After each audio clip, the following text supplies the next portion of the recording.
अस्सलाम वालेकुम, सत श्री अकाल। मैं हरमीत सिंह और आप देख रहे हैं आपका अपना यूट्यूब चैनल नाज़रीन। ताज़ा अपडेट्स हमारे पास है जो आपके साथ शेयर करें। सबसे पहली बात करेंगे हिजबुल्लाह का तिल एबिब पर हमला, तुर्किया का इसराइल से तिजारत में इजाफा, एक और मुल्क ने इसराइल का बाइकआउट कर दिया। आप सबका बहुत शुक्रिया जिस तरीके से आप हमारे साथ जुड़े हैं। इस वक्त सिचुएशन जो है वो मजीद बिगड़ चुकी है और हालात दिन ब दिन कशीदा होते चले जा रहे हैं। और साथ साथ में जो हालात हम देख रहे हैं हर तरफ से जो है पूरी दुनिया में कारोबारी जो तबका है वो काफी परेशान नजर आ रहा है। काफी परेशान जो पाकिस्तानी कारोबारी तबका है वो तो पहले से परेशान है, लेकिन दुनिया भर में कारोबारी तबका इसलिए परेशान है कि सेंट्रल एशिया यानी आगे की तरफ बढ़ना, मिडिल ईस्ट से आगे की तरफ जाना, हर तरफ से हालात जो है कशीदा है। आने वाले दिनों में अगर ये लड़ाई तूल पकड़ती है तो फिर पेट्रोलियम मसनूआत की कीमतों में भी इजाफा होगा। लेकिन सबसे पहले बात करते हैं जुम्मे और हफ्ते की दरमियानी शब लेबनान से 2 मुसल्लह ड्रोन के जरिए नाम आज सयूनी रियासत के दारुल हुकूमत तिल एबिब पर हमला किया गया,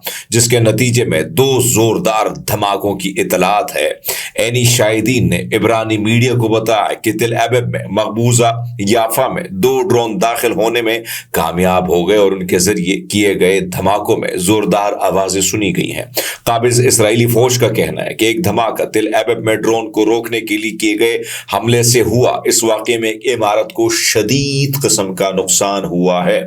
इस सारी सूरत-ए-हाल में आपके सामने है कि मामला तिल एबिब तक पहुंच चुका है। तिल एबिब के हवाले से कहा जाता था कि ये सबसे ज्यादा महफूज कैपिटल है, लेकिन अब हालात ये हैं, एक डिटेल व्लॉग जो है वो मैं इस पे करूंगा कि किस तरीके से आयरन डोम सिस्टम और दीगर सिस्टम जो है वो इसराइल को तहफ़्फ़ुज़ फराम करने में नाकाम हो चुका है। आने वाले दिनों में उसके साथ मजीद क्या हो सकता है वो आने वाले एक व्लॉग में बताऊंगा। लेकिन अब आपको बताते चले कि मामला तिल एबिब के अंदर और शदीद धमाकों की और इमारतों को नुकसान पहुंचा है और सूरत हाल आपके सामने कि हिजबुल्लाह जो है लेकिन सबसे बड़ा मसला जो मुसलमानों का है, और मुसलमान ममालिक चलो दूसरे करते तो हम उनसे गिला नहीं करते, लेकिन मुसलमान ममालिक जो अपने मुसलमानों के साथ कर रहे हैं वो जुल्म की इंतहा है। तुर्की के बारे में गाहे बगाहे मैं सबको आगाह करता चला रहा हूं। बहुत सारे लोगों कहते हैं कि एतराज करते हैं कि तैयब अर्दोआन जो है वो यूनाइटेड नेशन में तकरीर करता है। अरे भाई तकरीर है तो मैं भी कर लेता हूं। शहबाज शरीफ ने भी तकरीर की तो क्या उसका कोई इम्पैक्ट पड़ा? क्या शहबाज शरीफ जो है इजाजत दे देगा डी चौक में फलस्तीन के झंडा लहराने पे? नहीं देगा, क्योंकि बड़े मामला पहले से सेटल हो गए हैं। ये हुकूमत जिस एजेंडे के तहत आई है तो आप अंदाजा लगा सकते हैं कि इसराइल का नाम भी नहीं ले सकते। अब इस सारी सिचुएशन में तैयब अर्दोआन का किरदार इंतहाई घिनौना है, इंतहाई घटिया है। और अब मैं आपके सामने एक और खबर रख लेता हूं, जरा सुन लीजिएगा। उन्हीं का सहाफी है, ये किसी और चैनल का सहाफी नहीं है बल्कि तुर्की का अपना ही सहाफी है जो अपने मुल्क पर सबूतों के साथ ये बात कर रहा है, ये खबर दे रहा है। और जब हम ये खबर देते तो बहुत सारे लोगों को तकलीफ होती कि शायद मैं मुसलमानों के खिलाफ हूं। बिल्कुल नहीं खिलाफ हूं, लेकिन दोगलेपन के शिकार मुसलमानों के खिलाफ हूं। जो इनको नजर नहीं आता कि जो लाशें बिखरी पड़ी हैं गजा में, जो जुल्म बर्बरियत का बाजार गर्म है, लेबनान में जो कुछ हो रहा है इसके पीछे मुसलमानों के हाथ भी मासूमों के खून से रंगे हुए हैं। याद रखना ये बात। अब जो खबर दे रहा हूं जरा कान खोल के सुन लीजिएगा। जो तैयब अर्दोगान के बहुत बड़े फैन आप फिरते रहते हो, जरा सुनिए।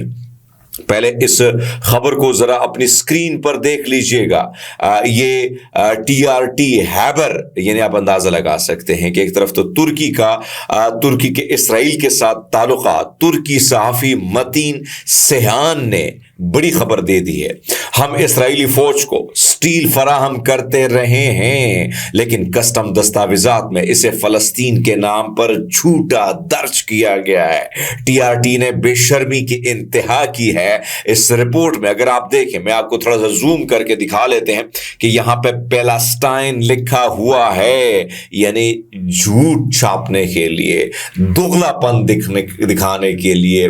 माजरत के साथ इस किस्म के ममालिक और इस किस्म के मुसलमान जो हैं उनसे आगे वो मेरे ख्याल में कोई और हो नहीं सकता है। अब आप अंदाजा लगा लें कि TRT ने बेशर्मी की जो इंतहा की, उसने रिपोर्ट में लिखा है कि सबसे बड़ा इजाफा फलस्तीन को फौलाद की बरामद में हुआ है।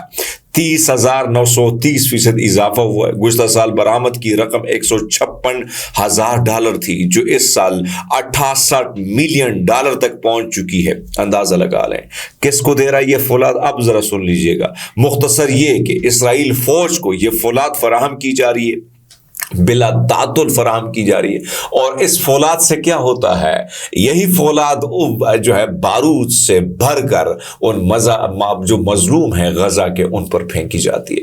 تو میں تو پہلے عرض کر چکا ہوں کہ یمن ایسا تو نہیں کہہ رہا. یمن نے کہا اس دغلے پن کو ختم کرنا ہوگا, بتانا ہوگا دنیا کو کہ ترکی کیا کر رہا ہے. اتنے بڑے بڑے جہاز جب اس کے ہم مارتے ہیں تو ترکی بے شرمی کی انتہا کرتا ہے, جھوٹ بولتا ہے, اور اب اس کا جھوٹ جو ہے ان کے ایک صحافی نے بے نقاب کر دیا ہے دوستوں.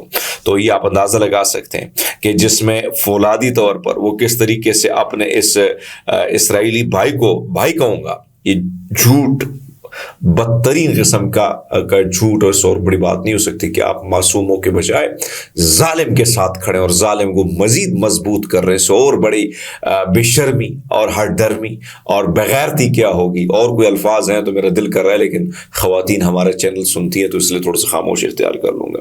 وسطی امریکہ کا ملک نکاراگوا نے اسرائیلی حکومت کو فسطائی اور نسل کشی کرنے والا ملک قرار دیتے ہوئے اس کے ساتھ تعلقات ختم کر دیے ہیں. نکاراگوا کی حکومت نے ایک بیان میں کہا کہ سفارتی تعلقات میں خرابی فلسطینی علاقوں پر اسرائیل کے حملوں کی وجہ سے آئی ہے. نکاراگوا کی کانگریس نے گزشتہ روز غزہ جنگ کی پہلی برسی کے موقع پر کارروائی کرنے کی درخواست کی تھی. نکاراگوا کی حکومت نے کہا یہ تنازع اب لبنان کے خلاف بھی پھیل گیا ہے, شام, یمن اور ایران کو شدید خطرہ ہے. تو آپ اندازہ لگا سکتے ہیں کہ یہ ممالک کیا کر رہے ہیں اور ہمارے یہ جھوٹے ممالک کیا کر رہے ہیں. تو اس سے آپ اندازہ لگا سکتے ہیں کہ اس ملک میں کیا ہو رہا ہے, ہمارے ممالک جو ہیں ان کا رویہ کیا ہے, اور جس طریقے سے وہ یہ سب کچھ کر رہے ہیں وہ سب آپ کے سامنے ہے. اور ہماری کوشش ہوتی ہے کہ آپ سب کو ہم آگاہ کریں کہ بھائی صاحب یہ سچویشن ہے. اب اس ساری سچویشن میں ہم آپ کو بتاتے چلتے رہتے ہیں. ہماری کوشش ہوتی ہے کہ بھائی صاحب جو حق اور حقیقت پر مبنی خبریں ہیں بہت سارے لوگ نہیں دکھائیں گے, نہ کوئی مین اسٹریم میڈیا دکھائے گا, ہم آپ کے سامنے لے آتے ہیں تاکہ حقائق جو ہیں آپ تک پہنچے اور زبردست طریقے سے پہنچے.